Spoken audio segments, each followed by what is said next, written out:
Bismillahirrahmanirrahim. Assalamualaikum warahmatullahi wabarakatuh. Waalaikumsalam.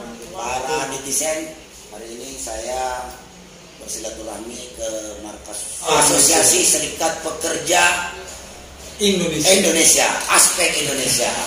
Saya bersama Bu Mirah yang sering rekan-rekan semua lihat di aksi-aksi gebuk gerakan bersama usut korupsi.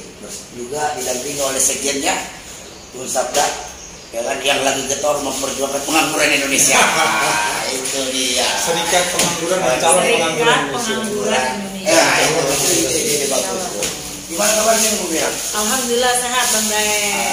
Sehat. Ya. Jadi gini Bu Mirah, ini terkait masalah adik-adik kita yang kemarin kan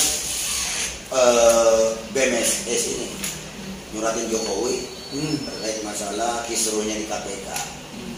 Yang masalah apalagi ini ada 56 karyawan KPK yang diberhentikan atau di PHK lah. PHK karena tidak lolos tes wawasan kebangsaan. Saya pikir menjadi kritikan mahasiswa, juga menjadi masukan kita nih, yang serikat buruh yang juga sedang getol-getolnya juga memerangi korupsi di Indonesia. Nah, jadi menurut Mira, bagaimana reaksi Mira terhadap aksi mahasiswa kemarin? Saya pikir mereka cukup kalau juga.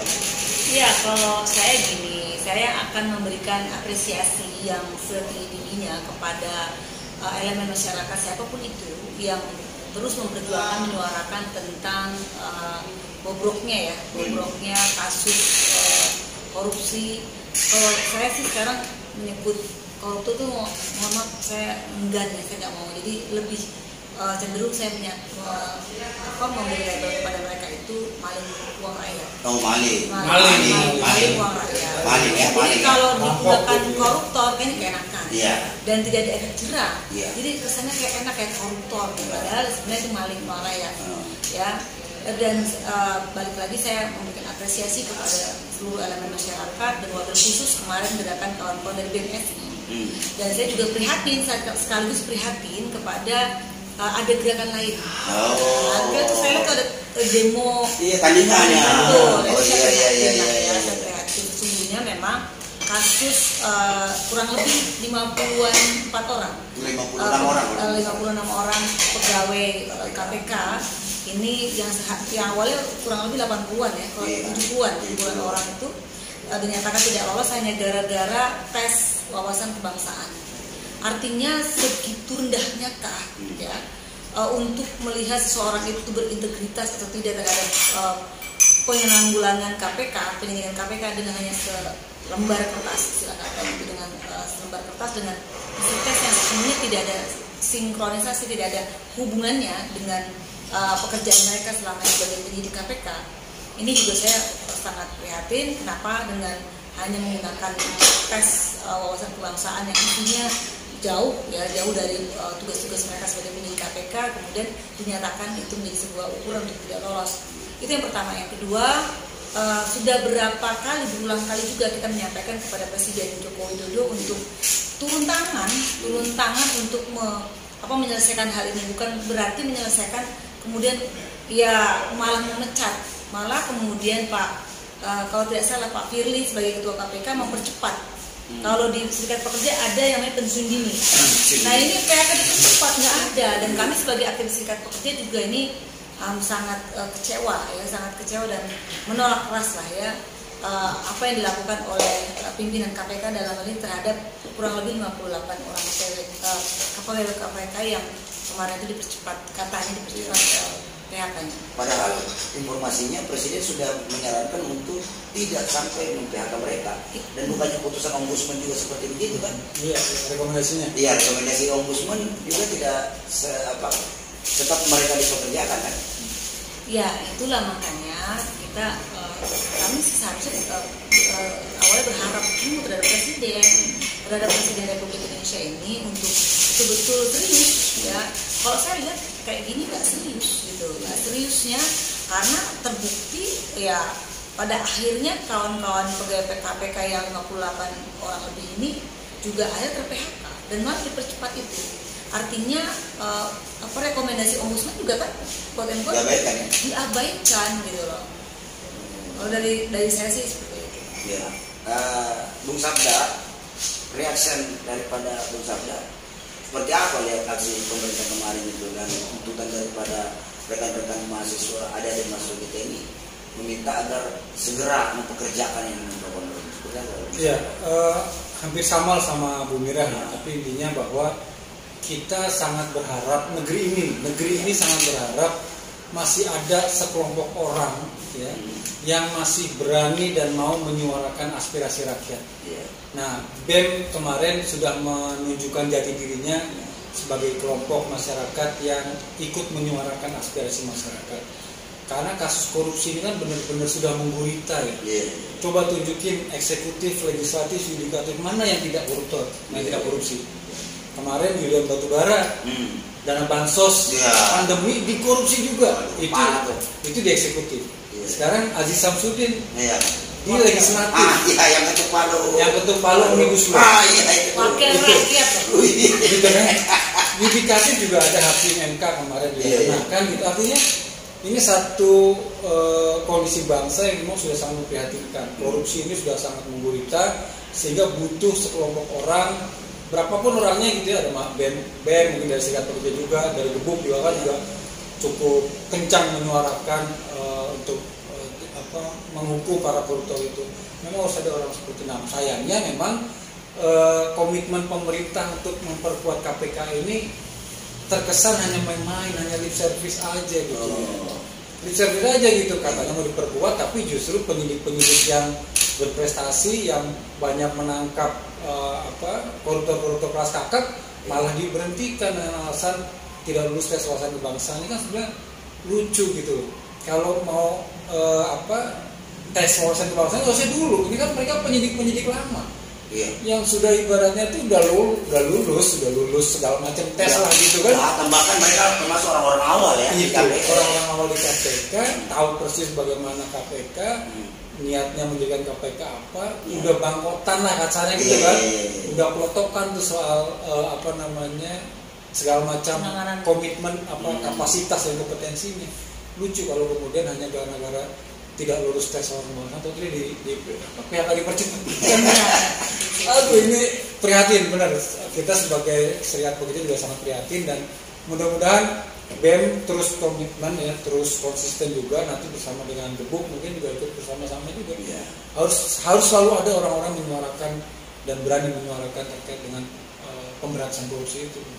Dan itu tadi saya menggarisbawahi, sayang sekali isi daripada tes wawasan kebangsaan itu sendiri kan jauh dari pekerjaan mereka, yang pekerjaan sehari-hari mereka, pekerjaan pokok mereka terkait dengan pendidikan. Isinya kan sudah beredar, bukan rahasia umum lagi, kontroversial sekali gitu ya. Malah ada semacam diskriminasi di dalamnya dan agak menyinggung ke SARA juga kan gitu ya. Nah, itu juga kita sangat-sangat prihatin dan kecewa lah ya. Isi tes TWK tersebut ternyata di luar daripada tugas-tugas pokok mereka sebagai penyidik KPK. Dan sesungguhnya bukan hanya tadi bangkotan atau lamanya ya mereka senior, mereka tuh orang-orang yang punya keilmuan yang luar biasa, integritas, dan coba lihat deh latar belakang pendidikan mereka itu luar biasa lah ya, dari mulai pengalaman mereka baik itu di dalam negeri maupun di luar negeri gitu. Ini kan anak-anak bangsa yang memiliki potensi luar biasa. Seharusnya itu yang menjadi, ini kan aset bangsa yang seharusnya juga siapapun itu, apalagi negara, menjaga aset bangsa ini gitu loh. Bukan hanya kemudian dengan alasan tidak lulus TWK, tes wawasan kebangsaan, kemudian hilang begitu saja. Ini kalau menurut saya, ya mohon maaf, kalau dikatakan sekarang kan situasi lagi pandemi COVID-19 katanya. Kalau menurut saya ini lebih ganas daripada pandemi COVID nih, situasi penanganan korupsi para maling uang rakyat di Indonesia ini. Kenapa? Karena ya tadi sesungguhnya kan ketika lembaga yudikatif, eksekutif, kemudian legislatif banyak oknum-oknum yang melakukan korupsi, ini sesungguhnya sebuah pengkhianatan terhadap rakyat, gitu loh. Ketika mereka diberikan amanat oleh rakyat melakukan maling uang rakyat, terus gimana? Rakyat ada di mana?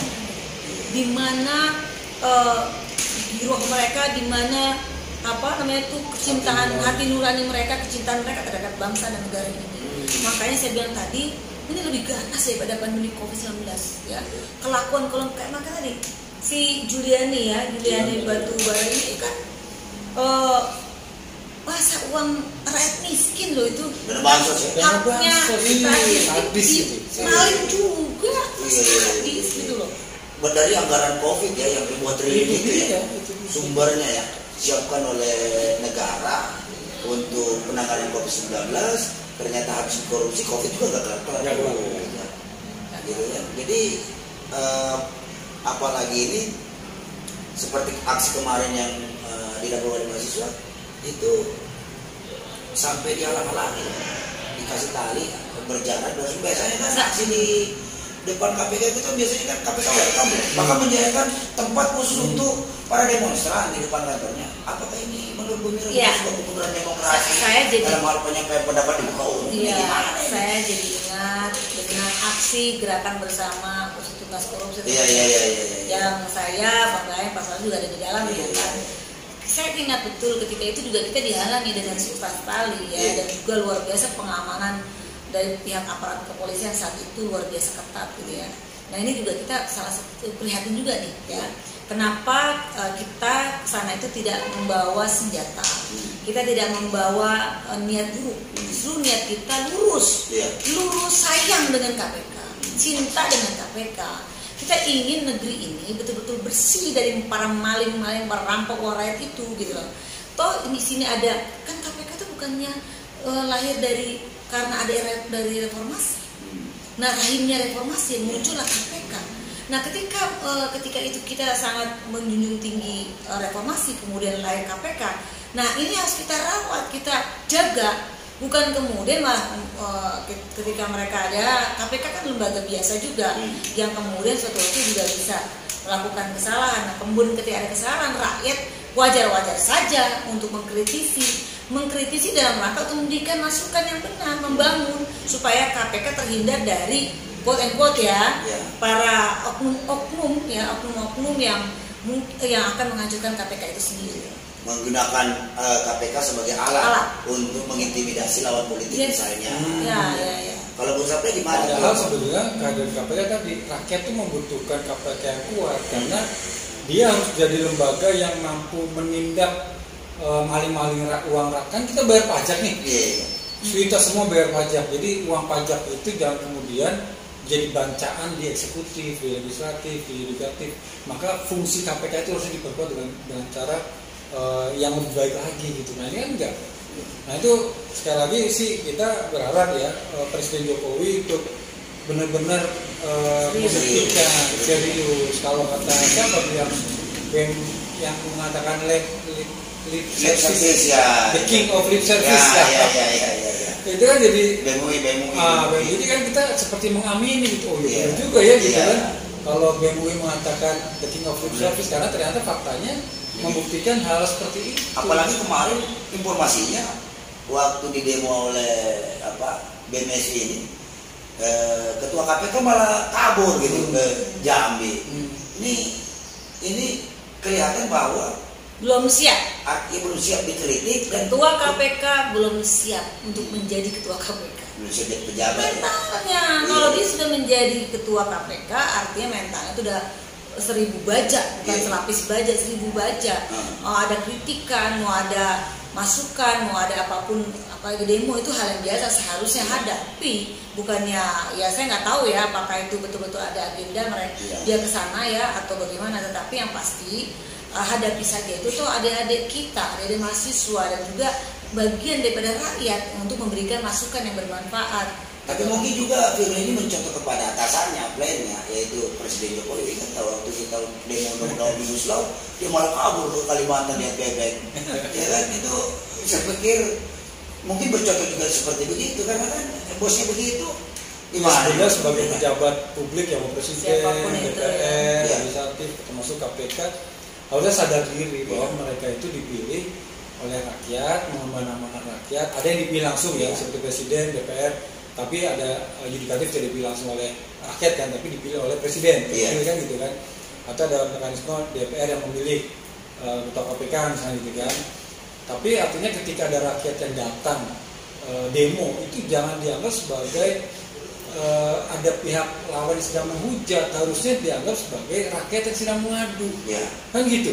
Rakyat mengadu nih kepada lu yang pemegang amanah dari rakyat, karena faktanya ada kejadian ini loh, tolong amankan nih uang gua nih, uang rakyat nih, kan gitu harusnya gitu. Nah ini dengan dia lari kan, bukan lari maksudnya dia menghindar gitu ya dari tidak mau mencari alasan lah untuk supaya orang berpendapat kami cari alasan aja, cari alasan lah, tidak mau. Jadi dengan maaf nih, dengan apa lagi ini kaburnya ketua KPK ini ketika di demo ini sebagian beberapa netizen itu menyanyikan kepada saya, jangan-jangan nih penangkapannya wakil ketua DPR Aziz Samsudin ini untuk menutupi gerakan mahasiswa ini, untuk menunjukkan bahwa ini loh saya mulai kerja benar. Tapi kenyataannya masih banyak juga tuh yang lolos ya kan? Nah ini kacamata Bu Mira seperti apa nih melihat itu? Apakah ini sebuah grand design atau pilih-pilih, atau seharusnya kan semua koruptor yang memang jelas-jelas korupsi ditangkap kemudian digugat dan dihukum dengan seberat-beratnya. Di sisi lain ini baru kenapa Aziz Samsudin baru ditangkap sekarang? Terus sebelum-sebelumnya para tahanan-tahanan korupsi dapat diskon hukuman. Malah ada yang pihak Kejaksaan Agung mengawal terpidana korupsi bikin KTP elektronik. Iya kan? Itu foto juga di Singapura gitu kan. Padahal buronan gitu. Dan akhirnya dia dapat masa potongan lagi tahanannya. Kalau saya sih gini, kalau netizen siapapun itu berasumsi ya, itu kan asumsi ya. Jangan-jangan asumsi itu sesungguhnya bisa dipatahkan dari kinerja KPK itu sendiri. Ketika pimpinan pegawai KPK itu melaksanakan betul-betul ya secara clear tanpa ada jual beli potensial ya transaksional itu, saya kira pastinya image atau asumsi-asumsi dari masyarakat itu tidak akan muncul kalau KPK dalam hal ini para pengelolanya, pimpinan dan juga pegawainya itu melaksanakan itu lurus-lurus aja sesuai dengan memang sudah diamanatkan. Artinya siapapun itu ya, mau pejabat rendah mau pejabat tinggi, ketika dia maling uang rakyat ya sudah tangkap gitu loh. Ngapain ini didiamkan? Nanti kalau misalnya sudah ada situasi memanas baru dimunculkan untuk menutup kasusnya, nggak kayak gitu. Akhirnya kan muncul tadi asumsi-asumsi ya, praduga-praduga dari masyarakat, dan seharusnya dibuktikan oleh kinerja KPK itu sendiri. Saya malah berduga-dugaan saya sesungguhnya Pak Jokowi itu serius. Saya teringat pidato beliau itu ketika menyampaikan bahwasannya nanti yang tidak lulus itu nanti di training diberikan ini ulang. Wawasan kebangsaan. Ulang tambahan gitu ya. Nah, mungkin dugaan saya diterjemahkan berbeda di bawahnya.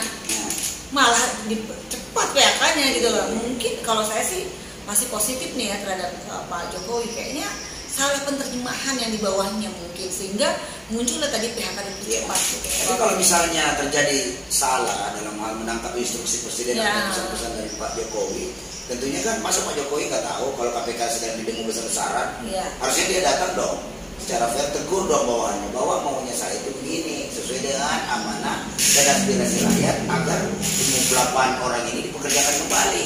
Tetapi ternyata ya seperti kita lihat kan, diam saja. Ya kalau mungkin Pak Jokowi ya, kalau saran dari Pak Jokowi sih Pak Jokowi mengganti ketua KPK. Ya kalau bisa nggak tuh mengganti presiden mengganti ketua KPK gitu loh, karena ngelihat seperti itu daripada nanti Pak Jokowi sebagai presiden di quote and quote diasumsikannya salah mulu gitu ya, lebih ganti aja ketua KPK-nya untuk yang lebih baik lagi.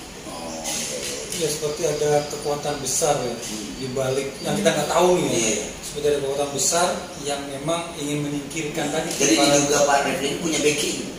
Walau tuh ya kayak ada kekuatan besar ya. Karena tadi presiden sudah mengamanatkan begitu, perlu di tes di upgrade lagi lah gitu ya. Tapi ternyata ketua KPK tetap jalan gitu kan. aspirasi masyarakat banyak juga, bukan cuma masyarakat kelas bawah ya, tapi pakar-pakar hukum juga banyak yang intelektual banyak mengkritisi terkait dengan kenapa kok tes wawasan kebangsaan seperti itu. Tapi tetap juga dilakukan, dihabisin itu. DPR juga sudah bersuara juga, tetap juga disuara. Artinya apakah seorang Firly itu bertindak sendirian atau ada kekuatan besar di belakang Firly itu yang kemudian membuat KPK menjadi seperti sekarang aja. Nah itu yang mengerikan kalau kemudian ada, kalau memang ini benar ya.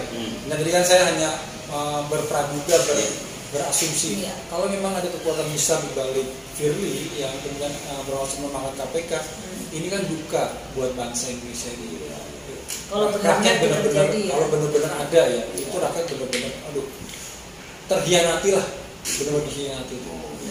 Nah ini kalau pembuktiannya dari Pak Jokowi sama Pak Firly aja membuktikan bahwa memang penegakan upaya menegakan ini serius pemberantasan korupsi ini. Nah, dan DPR jangan diam aja. Iya betul. Jadi memang yang disampaikan Bu Sampai itu patut diduga memang ada oligarki besar di belakang, karena mungkin dari 58 orang ini yang dipecat KPK itu mengetahui banyak, sehingga sangat mudah mereka, apalagi saya dengar ada beberapa orang itu memang memegang kasus-kasus penting.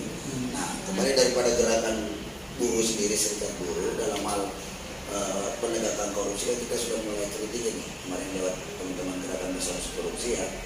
Ini gimana nih perkembangannya nih kasus-kasus BPJS apa segala macam, ini seperti apa nih yang dikepeken di mata serikat pekerja, serikat buruh? Ya jalan ya, kita melalui gerakan bersama usut tuntas korupsi masih terus melakukan konsolidasi terkait dengan kasus-kasus korupsi yang kita soroti, dalam hal ini bansos. Nah ini kan bansos ini kan jangan hanya terhenti di Julian Batubara ya, tapi kan pasti ada banyak itu, maksudnya jadi jangan main di level receh, di atasnya lagi, kemudian juga belum lagi raibnya Harun Masiku. Ini kok bisa raib ya orang gitu. Kok bisa, kan intelijen kita canggih-canggih loh. Padahal kalau nangkap teroris cepat bener sampai gunung-gunung pelosok-pelosok musuh. Ini sekarang kok asli sih nggak canggih banget gitu ya. Apa ada dugaan skenario besar di balik itu? Nah itu tolong juga. Jadi kekuatan besar. Jadi gara-gara Harun Masiku seluruh kecanggihan apalagi seolah-olah ya. Segala kecanggihan IT teknologi sekarang sirna karena Harun Masiku. Apa sumber daya manusia yang luar biasa, kecanggihan teknologi yang luar biasa yang katanya kita sudah 4.0 ya. Kemudian menuju 5.0, anggaran yang luar biasa itu menjadi sirna gara-gara Harun Masiku yang sampai sekarang itu nggak jelas. The best pokoknya ini Harun Masiku the only one. Saya tidak sampai kan Harun Masiku sengaja di poin dugaan saya didiamkan, ditutup dulu, nanti lihat situasi baru munculin. Ya, jangan sampai kayak gitu. Yang kedua, yang ketiga terkait dengan kasus dugaan korupsi juga di dana haji. Ya kan calon-calon jemaah haji juga kan sedang menunggu gitu ya, meskipun sudah banyak klarifikasi juga gitu ya, tapi masih belum puas nih para calon-calon jemaah haji ini. Kemudian juga banyak juga pertanyaan pejabat-pejabat negara yang sekarang di saat pandemi COVID justru malah makin meningkat itu kekayaannya. Padahal yang saya tahu anggota di Serikat Pekerja Serikat Buruh itu bukannya makin meningkat pandemi COVID, banyak di PHK, banyak yang miskin, jatuh miskin, orang banyak yang kehilangan pekerjaan. Miris ketika di pandemi COVID-19 ini yang disasar, yang terkena kemiskinan yang paling parah adalah rakyat kecil. Tapi kok pemimpin para pejabat-pejabat ya, pejabat-pejabat negara itu kok makin kayaknya 70,3%. Itu luar biasa, dan ini menjadi keprihatinan, dan ini patut diduga ini ada apa-apa gitu ya, ini patut diduga. Kemudian jangan sampai juga ada pikiran dari rakyat gitu ya, negatif terkait dengan jangan-jangan nih pandemi dijadikan bisnis ya, itu tolong juga dijawab secara clear tuh. Terus selanjutnya terkait dengan di BPJS tenaga kerja sendiri, kita sama-sama, saya baca dari pagi itu BPJS mengeluarkan uang ratusan triliun karena banyak sekali para pekerja yang mengajukan klaim. Karena banyak yang di PHK kan di COVID, dan sekarang lagi cukup terengah-engah juga nih kasnya BPJS Kerja, dan juga kemarin disorot juga oleh Gebuk Gerakan Bersama Usut Tuntas Korupsi. Ada dugaan kasus korupsi yang awalnya kita soroti 43 triliun, kemudian diklarifikasi menjadi 20 triliun ya, kemudian nggak tahu sampai sekarang tuh berapa triliun lagi. Tetapi mau berapapun itu kan ada maling uang rakyat di sana gitu. Terus kemudian juga terkait dengan korupsi-korupsi yang lain di Jiwasraya, kita justru memperjuangkan orang-orang kaya nih, ya orang kaya. Jiwasraya kan orang kaya. Nah, orang kaya yang memiliki investasi di Jiwasraya ini sedang kita perjuangkan dengan Gerakan Bersama Usut Tuntas Korupsi di kawan-kawan serikat pekerja serikat buruh. Kita suarakan, dan kita nggak punya kepentingan apa-apa, ya nggak punya kepentingan apa-apa dan nggak dapat apa-apa. Kita lurus aja ya, apapun bentuk ketidakadilan kita akan bantu untuk perjuangkan. Kemudian juga di kawan-kawan Asabri, ini kan sudah ada sebenarnya kan. Ini gimana? TNI Polri itu ya. TNI Polri kan nggak mungkin juga TNI Polri itu demo, nggak mungkin. Makanya kita bantu lagi nih, kita bantu lagi melalui Gerakan Bersama Usut Tuntas Korupsi dengan Gebuk dengan menyuarakan itu. Jadi Gebuk ini tuh luar biasa lah ya. Jadi agak aneh juga ya ketika kita memperjuangkan teman-teman aktivis buruh ini juga masih memperjuangkan kasus korupsi Asabri, tapi kok apaan malah halang-halangin. Jadi kadang-kadang logika kita hari ini serba aneh. Kalau ngomong-ngomong masalah itu, masalah haji, karena mau umroh. Iya. Tapi gara-gara si Menteri Agama membatalkan haji, ngomong nih, haji nggak berangkat tahun 2020. Nah sekarang 2021 minta lagi pemberangkatan haji tahun ini dibatalin. Tapi ngomong batalin itu habis anggaran, gunakan anggaran 21,7 miliar. Itu gimana itu? Ceritanya di Singapura kok nggak jadi? Saya sebagai calon haji, ya. Calon haji atau apa sih? Haji. Jadi calon haji. Semua calon haji. Tapi udah bayar DP belum? Udah punya porsi. Ya udah. Kalau saya masih belum dapat ya. Ada tahun 2022. Ibu saya 2021. Iya. Nah ini kan gagal semua. Oh gagal. Dan itu bagian sebagai nasabah. Sebagai nasabah saya kecewa sekali ketika belum ada keputusan dari pemerintah Arab Saudi, pemerintah kita melalui Kementerian Agama sudah inisiatif memutuskan. Itu saya kecewa itu, kecewa beneran itu, kecewa beneran, dan saya sangat-sangat kecewa berat lah ya. Terus kemudian tapi satu sisi menggunakan anggaran negara untuk membatalkan aja itu butuh uang lebih daripada 20-an miliar. 21,7 miliar. Ya itulah ya, itu juga saya aneh pada waktu itu. Itulah. Cuma bilang tidak. Cuma ngumpulin media apa ngasih makan apa cuma bilang tidak jadi bayar 20 miliar. Itu bayar apa? Bayar apa itu maksudnya? Konsumsi? Sewa tempat? Apa? Makanya padahal kan jelaskan ke saya. Padahal kan cuma tinggal di kantor, panggil ini media, wartawan. Dan kebanyakan Zoom kan? Biasanya kok segede gitu. Terus jangan-jangan ini 21, jangan-jangan ini diduga ini pengkondisian juga di barang. Makanya nggak heran nih kayak pejabat naik. Nah inilah tugas kan kita sudah punya yang namanya wakil rakyat, DPR RI. Nah tugas DPR RI untuk menyoroti ini gitu loh. Iya, kemarin nonton ya, saya nonton di acara apa lagi ini dengan pendapat ya, rapat kerja lah dengan Menteri Agama.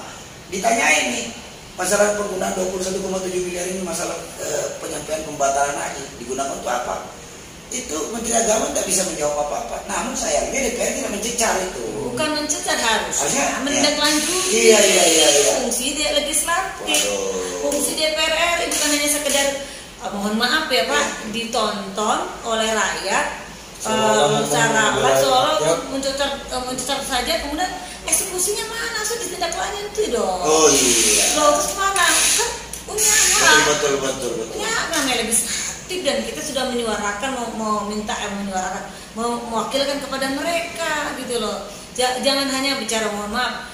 Yang namanya untuk kepentingan rakyat itu nggak ada bicara tentang itu tugasnya partai oposisi, ini tugasnya partai pendukung pemerintah, nggak begitu Pak.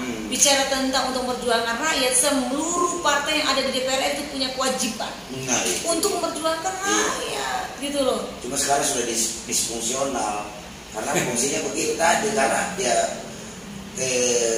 partai politik yang ada di pemerintah itu 82% udah mendukung pemerintah itu ini. dia, nggak bisa begitu. Yang namanya tetap wakil rakyat, siapapun itu mau pendukung pemerintah atau tidak, dia tidak lepas dari tugas dan kewajibannya untuk memperjuangkan rakyat. Iya. Apalagi mereka Bukan bersumpah. rakyat. Bersumpah pada saat dilatih bersumpah demi Allah saya bersumpah. Iya. Untuk yang muslim. Iya. Untuk yang non muslim sesuai agamanya. Iya. Artinya ketika demi Allah saya bersumpah menjalankan tugas dan amanah untuk segala macam itu kan pertanggungjawaban dia kan ya, tidak saja pada manusia tapi pada fungsi DPR sebagai perwakilan rakyat itu sejalankan, Pak. Ya, terlepas daripada lu dukung pemerintah Lah, atau enggak, tidak bisa. ya Anda tetap harus mengkritisi dong. Tetap fungsinya. Dan gini loh, kalau dia ya nggak mau memperjuangkan, ya sudah kamu jadi nggak usah jadi anggota. Jangan-jangan dia pernah disempol nih, udah kesempol juga. Yang saya sih nggak ke situ lah ya, tetapi yang saya soroti adalah Anda wahai wakil rakyat, ya siapapun itu, mau partai oposisi atau partai pendukung, Anda punya kewajiban untuk memperjuangkan rakyat. Siapapun itu, ketika memang ada ketidakberesan, ada kejanggalan, ya sudah dong, perjuangkan itu. Jangan hanya cuma di sorot kamera, kemudian rakyat menonton, cuma mencari panggung saja, pencitraan. Setelah itu kamu cuma hahihi, peluk-pelukan lagi, beres. Itu benar-benar pengkhianatan terhadap rakyat. Jadi tidak ada apalagi kebijakan-kebijakan yang bersifat eksekutorial ya untuk menuntaskan ini ya. Kebanyakan gimmick. Negeri ini kebanyakan gimmick gitu. Ya. Pencitraan tadi, mulai dari presiden, DPR, legislatif, kebanyakan gimmick gitu. Jadi menteri-menterinya juga termasuk ya, buktinya tadi kan banyak juga kasus korupsi yang melibatkan eksekutif, legislatif, yudikatif. Dan tadi kembali ke Harun Masiku ya, kan kita punya gebuk nih gerakan bersama unsur korupsi. Jadi saya barusan kepikiran aja nih, kenapa kita nggak bikin patungnya Harun Masiku? Oh iya. Kita bikin patungnya, kita jadikan prasasti. Iya. Prasasti itu adalah kemenangan maling rakyat dan kekalahan aparat. Waduh. Tapi jangan sampai ini nanti gini Pak, kita bikin patungnya terus kemudian ada orang yang komplain terus patungnya diambil. Karena gini, dari baliho ke patung, baliho murah patung. Karena Harun Masiku itu jadi satu ikon sebetulnya. Yes. Ikon loh. Yes. Katakanlah KPK berhasil mencokok Aziz Samsudin. Oke. Kesannya kemenangan gitu. Iya. Tapi sebetulnya ada yang lebih besar lagi nih. Harun Masiku masih bebas itu adalah wujud kemenangan maling rakyat, kekalahan aparat, dan kemenangan oligarki patah. Iya. Jadi patung itu simbol Harun Masiku Award. Nah, itu kenapa? Harun Masiku yang berhasil menyuap KPU kan kemarin, kan gara-gara itu ya. Artinya suara rakyat saja bisa dia perdagangkan dengan suap. Itu kan luar biasa. Maka kita bikin patungnya tuh. Iya, bisa Harun Masiku. Jadi nanti setelah patungnya jadi nanti jadi ada simbol, satu patung besar Harun Masiku, terus ada replikanya kecilnya. Nah, kita serahkan nanti itu sebagai Harun Masiku Award. Sebagai kategori kemenangan para koruptor. Kita kasih ke DPR, kita kasih ke eksekutif. Karena Presiden RI servis, DPR RI fungsional, ya kan? Nah, bukan hanya kemenangan para koruptor. Saya bilang tadi maling rakyat ya, bukan? Iya. Bukan hanya. Memang kadang-kadang kita kepleset Bu, karena keseringan bilang koruptor, jadi masalah maling, perampok uang rakyat ini hilang. Jadi memang saatnya Bu Mira silahkan sampaikan sama netizen tagline baru. Bukan koruptor, maling uang rakyat, perampok uang rakyat.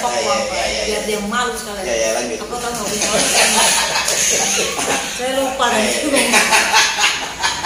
Bukan cuma prestasi untuk maling.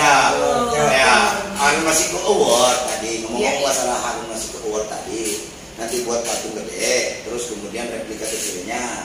Nah, nanti kita serahkan kepada KPK sebagai kategori kemenangan para maling uang rakyat. Ya. Dan kekalahan apa? Oke, ini menghadapi para mafia uang maling uang rakyat ini. Ketidakberadaan raibnya Harun Masiku bukan hanya kemenangan para maling uang rakyat, tapi pemotongan masa tahanan dan juga mempekerjakan kembali para maling uang rakyat itu menjadi apa tuh? Penyuluh. Dijadikan penyuluh. Menjadi komut malah. Mempekerjakan kembali para maling uang rakyat menjadi komisaris di BUMN itu juga sebuah kemenangan bagi uang rakyat. Nah sekarang kan begini, Pak Erick Thohir gimana sih Pak Erick Thohir? Ya Allah Pak Erick, masa maling uang rakyat dijadiin komisaris? Emang gak ada lagi rakyat Indonesia yang betul-betul bersih, pinter dan berintegritas, bersih, nggak pernah maling, kok jadi maling. Padahal ini kan memberikan contoh buruk. Padahal tagline-nya BUMN di bawah Kementerian Akhlak. Thohir akhlak. Iya. Nah, ukurannya kan satu, dia anaknya bener nggak pada masa lalu? Iya. Ini benar-benar kemenangan berlapis bagi Iya. para maling uang rakyat. Iya, maling uang rakyat. Udah hari Masiku Raib dan sampai sekarang juga nggak jelas dan itu jadi menyebabkan seolah-olah intelijen jadi lemah nih kalau begini, disfungsional. Makanya perlu tadi tuh harus jadi award. Nah, jadi hari Masiku Award kita serahkan ke Erick Thohir nih. Erick Thohir juga. Karena dia memberdayakan. Betul. Memberdayakan. Potong masa tahanan, diberdayakan itu jadi komisaris. Jadi yang sudah bebaskan menjadi penyuluh. Ya, berarti instansi terkait yang melegitimasi dan memberikan ruang kepada mafia-mafia maling uang rakyat ini layak mendapatkan hari Masiku Award. Betul. kita bikin nanti. KPU juga kita kasih. Ya, itu kan. kalau KPU kenapa? Komisioner kan pernah juga. Oh gitu ya. Komisioner KPU siapa tuh yang? Oh iya. Waduh. Kan masuk juga tuh.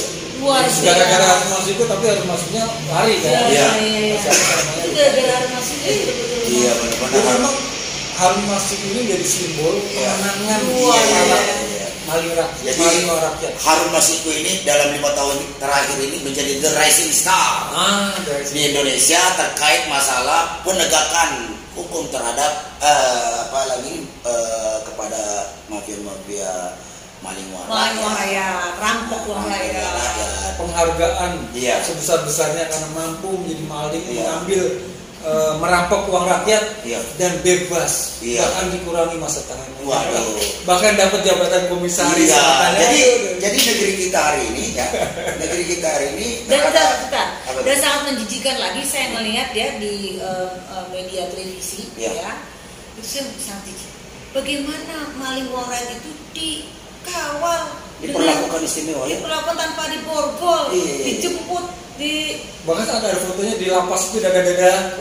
Senyum-senyum, tertawa, dijemput tanpa diborgol, kemudian berfoto ria bersama para pejabat-pejabat. Astagfirullah, yang begitu. Ini menjijikan kalau bagi saya, sangat jijik. Di saat situasi saya Pak Sabda sebagai aktivis serikat pekerja dan Banda yang sebagai aktivis serikat pekerja serikat buruh sedang memperjuangkan nasib para pekerja buruh yang saat ini sedang kelaparan, kehilangan pekerjaan yang upahnya saat ini dihajar dengan Omnibus Law. Gara-gara Omnibus Law Undang-Undang Cipta Kerja, mereka dipastikan nih UMP 2022 nanti. Gak jelas. Saya tidak tahu. Atau jangan-jangan tidak tahu. Dan alasan bisa saya dengan pandemi. Yang 2021 aja belum. Yang kemarin 2021 aja menyatakan iya belum kelar. Coba itu. Tapi di satu sisi mereka nggak melihat ada pemberian karpet merah untuk para maling uang. Iya, jadi begini Bu Mira, pernah kita nonton nih Bu Mira ngomong orasi di mobil komando menyatakan bahwa korupsi itu adalah musuh negara. Korupsi itu adalah teroris yang the real teroris. Nah, ya itu gimana itu? Gini. Gimana sih menerjemahkan kenapa sampai koruptor itu the real teroris? Para maling uang rakyat itu betul-betul the real teroris karena yang diambil adalah uang rakyat yang akan berdampak pada rakyat, bukan hanya rakyat 1 orang, 2 orang, 10 orang. Dari Sabang sampai Merauke, rakyat capek-capek itu mulai dari petani, nelayan, buruh, atau siapapun yang pegawai, karyawan swasta atau pegawai negeri, bayar pajak loh. Dikumpulkan, kita bukan hanya ya ibu rumah tangga juga bayar pajak kok. Apa coba itunya ukurannya? Kita kalau beli sabun di minimarket, sudah ada pajak. Kita makan di restoran, bayar pajak. Padahal orang-orang yang makan di restoran itu bukan pekerja kan? Yang pekerja malah sebelum terima gaji udah dipotong. Yang pekerja sebelum dapat upahnya dia udah dipotong duluan. Padahal hadis Nabi bayarlah upah buruhmu sebelum keringatnya ini mengalir. pajaknya Ini bayar dulu pajaknya sebelum gaji lo terima kan gitu. Nah makanya ini kenapa ada si para maling uang rakyat ini saya sebut ini teroris. Ya apapun teroris ya kita juga sama-sama tidak mendukung lah ya. Sama-sama sepakat untuk mengutuk sama-sama mengutuk. Tapi yang dari teroris ini para maling uang rakyat karena tadi berdampak terhadap seluruh rakyat dari Sabang Merauke karena menggunakan dan dampaknya sampai anak cucu dan konyolnya coba lihat ya para maling uang rakyat itu setelah dihukum dia masih tetap eksis, nggak ada itu namanya hukuman sosial. Beda sama maling ayam digebukin ya kan, saya bonyok keluar dari penjara itu malu loh. Itu seumur hidup sampai turun-turunnya bapaknya itu maling ayam dia enak bener. Tapi kalau maling uang rakyat masih tetap dapat pintu, dapat tempat masih diundang juga hajatan, masih diundang hajatan, masih diundang jadi narasumber sekali di komisaris. Jadi apalagi ini memang hiruk pikuk penanganan kasus korupsi Indonesia ini tidak habis-habis kita apalagi ini diskusikan terus aja, ada banyak inovasi-inovasi baru yang lahir. Kreativitas para koruptor ini luar biasa juga cerdasnya, semakin canggih juga. Jadi sehingga memang aparat dan seluruh stakeholder yang ada itu memang harus benar-benar serius. Kita tidak boleh kalah oleh korupsi. Jadi closing statement dari Bung Sandra dulu. Ya, rakyat harus terus bersuara. Siapapun rakyatnya yang masih peduli dengan masa depan bangsa ini, baik kelompok mahasiswa, serikat pekerja, elemen masyarakat lainnya, tokoh-tokoh politik semuanya harus terus bersuara. Karena kalau nggak ada yang bersuara maka negeri ini bukan jadi negeri demokrasi lagi kan gitu. Itu aja sih. Jadi mudah-mudahan ini bisa didengar oleh para pemimpin negeri, presiden, para menteri, anggota DPR yang dapat uang dari rakyat gajinya, yang setiap pemilu dia mencari suara rakyat dengan nyebar duit kadang-kadang kan gitu. Begitu dapat suaranya belum jadi anggota DPR terus lupa pada rakyat. NPWP ya, nomor piro, wali piro. Nah, ini jadi kritik lah buat seluruh petinggi negeri di eksekutif, legislatif, yudikatif untuk serius membenahi bangsa ini. Karena masa depan negeri ini tergantung kita yang ada hari ini, buat anak cucu kita gitu. Luar biasa Itu Bung Day. Respect kita. Mantap closing statement dari Ustaz. Sekarang kira. Ya, kalau saya gini, siapapun orangnya yang sekarang saat ini sedang diamanatkan untuk mengelola negara, baik itu di eksekutif, yudikatif, maupun legislatif, tolong kembali lagi kepada sumpah Anda yang awal. Anda telah berjanji bukan kepada rakyat saja, tetapi kepada Tuhan yang Maha Kuasa. Entah itu agamanya Islam atau non-Islam ya, sudah berjanji ya atas nama agama Anda sudah disumpah untuk berjanji untuk menjalankan ini, berjanji kepada Tuhan untuk menjalankan secara amanat jujur kepada rakyat. Jadi saya mengingatkan kembali, Anda sudah berjanji, kemudian Anda digaji oleh rakyat, ya Anda digaji oleh rakyat. Tolong gunakan kekuasaan, kemudian sekarang amanat Anda ini untuk kembali lagi kepada rakyat, bekerja secara baik kepada rakyat, siapapun itu, ya siapapun itu. Kemudian seluruh elemen masyarakat yang sekarang sedang berjuang, tolong kepada pemerintah jangan anti kritik. Biarlah sepanjang mereka tidak menggunakan senjata, tidak merusak gitu ya. Kemudian juga tidak mengganti, yang penting nih ya, tidak mengganti ideologi negara. Ideologi kita sudah selesai, Pancasila harga mati. Nah, ketika ada gerakan-gerakan untuk memberikan saran, kritik yang normal-normal aja tanpa merusak, tentu aparat keamanan, baik itu juga kepolisian atau siapapun, pemerintah harus juga mengayomi secara humanis. Jangan terlalu berlebihan, karena yang dihadapi itu rakyat sendiri. Karena kalau kita tidak, siapapun ya penguasa, kalau tidak bisa menerima kritik masukan, siap-siap itu menjadi pemerintahan kekuasaan yang otoriter. Dan itu nantinya bukan rakyat yang akan menurunkan, tapi Tuhan yang Maha Kuasa. Ya. Saya kira siapapun itu, ya kita sama-sama untuk niat baik, itikat baik, untuk membangun bangsa yang lebih baik. Dan maling uang rakyat ini nggak boleh dikasih tempat dimana. Supaya apa? Supaya dia terjerat. Ini jangan dikasih lagi kemudian diberikan tempat menjadi komisaris, menjadi kemudian penyuluh anti korupsi, kemudian diberikan tempat bisa hahihi, diberikan potong masa tahanan. Ini yang mengecewakan hati rakyat. Ingat, ketika sudah terus menerus ya, kejahatan terus menerus ini tentu nanti yang akan melakukan perbaikan bukan rakyat tetapi Tuhan yang Maha Kuasa. Luar biasa ini proses dari Bu Presiden aspek Indonesia. Jadi saudara-saudara sekalian, itulah tadi bincang-bincang dengan kita dengan Bu Mira Sumirat, Presiden aspek Indonesia, juga dengan didampingi oleh Sekretaris Jenderal aspek Indonesia di sekretariatnya di daerah Pasar Minggu ini. Semoga apa yang kita bincangkan ini bermanfaat bagi para pemirsa. Dan sekali lagi kita himbau kepada seluruh rakyat Indonesia untuk tetap komitmen berantas korupsi Indonesia, karena seperti Bu Mira tadi sampaikan bahwa the real teroris adalah para koruptor itu, maling uang rakyat. Nah, maling uang rakyat itu adalah the real teroris yang sebenarnya. Demikian dari saya, salam kemerdekaan kita, hidup buruh merdeka. Hidup buruh merdeka.